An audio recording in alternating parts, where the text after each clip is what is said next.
So today's day 10 of turning this casita into this.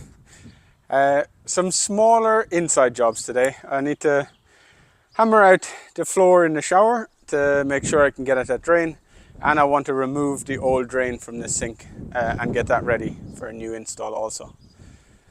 So let's get going.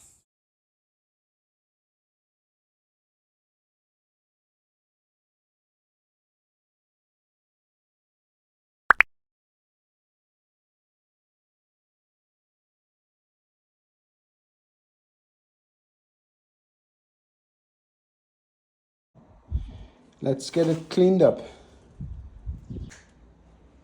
Just like that.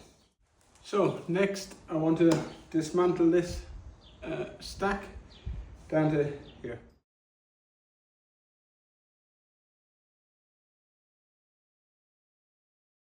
Right, so 1, 2 smaller projects done today.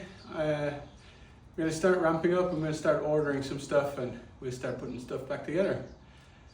Follow me to make sure you see it when it happens.